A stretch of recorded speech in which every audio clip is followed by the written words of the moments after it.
T'as le bruit? Enfin, le son.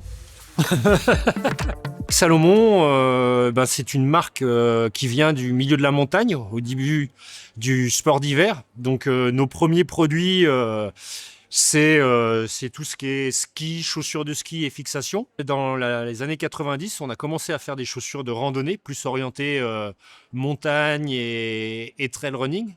Et on fait également des produits, des vêtements pour les pratiques outdoor, mais aussi sport d'hiver.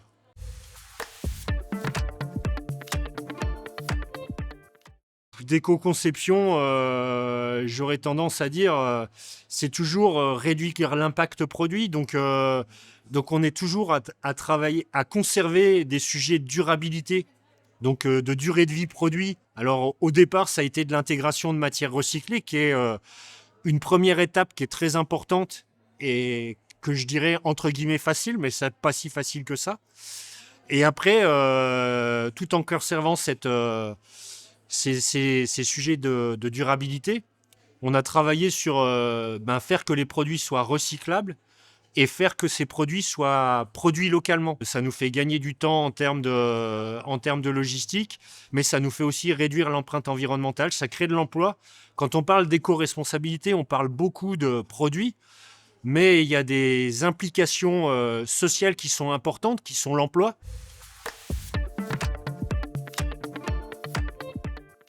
L'idée de départ du produit, c'était justement faire un produit biodégradable, donc qui derrière va revenir à la nature.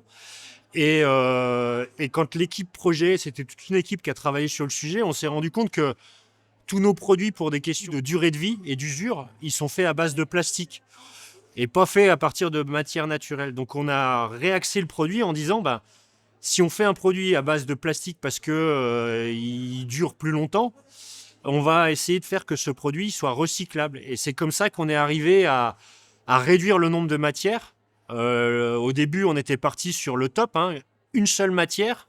Et puis derrière, on garantit le recyclage. Et donc, on était capable de le recycler dans nos chaussures de ski. Donc, on avait une boucle interne et on refaisait un produit performant avec la matière en fin de vie. Mais on a été confronté à des problématiques de confort, des problématiques de durée de vie. On ne voulait pas revenir en arrière sur la durée de vie de nos produits. Donc on est passé sur une chaussure avec deux matières, localisées à des bons endroits. Et donc il y a du TPU et du polyester.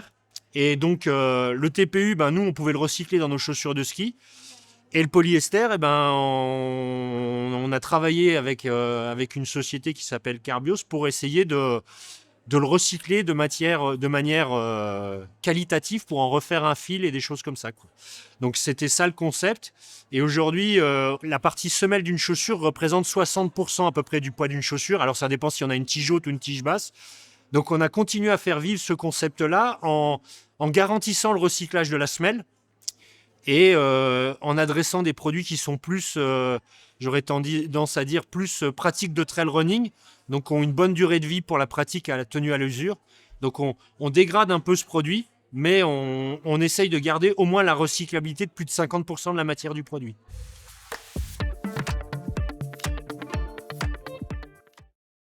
Déjà, pour faire une basket ou un produit recyclable, c'est déjà utiliser des matières qui se recyclent. Et aujourd'hui, on est capable de recycler un polyester comme on a pour les bouteilles d'eau. On est capable de recycler un polyamide. On est capable de recycler un TPU à hauteur de presque 100% ou 80-90%. Donc, c'est essayer de basculer vers ces matières-là sans dégrader la durée de vie du produit, quoi.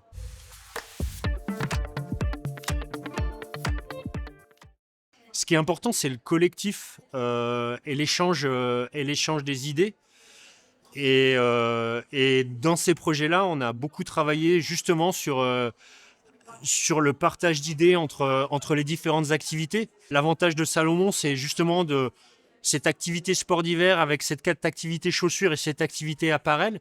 Et avec l'échange d'idées entre les différentes activités, a permis d'arriver à ce produit recyclable et c'est super intéressant. Nous, on s'est rendu compte de la complexité de la filière dans son global. Quand on se contente de mettre un produit sur le marché, On s'occupe pas du tout de la collecte, de la fin de vie, de comment on pourra le désassembler derrière, de comment on pourra réutiliser la matière.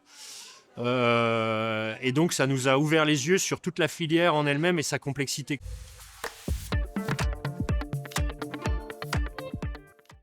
Les petits pas. Pas aller vers un produit tout de suite révolutionnaire, mais capitaliser sur des petites actions de progrès qui peuvent être dans des équipes de travail différentes et qui derrière on pourra mutualiser entre les équipes de travail, mais des petites actions qui permettent de... la première étape, c'est essayer de mettre des matières recyclées. La deuxième étape, ça peut être mettre de plus en plus de matières facilement recyclables.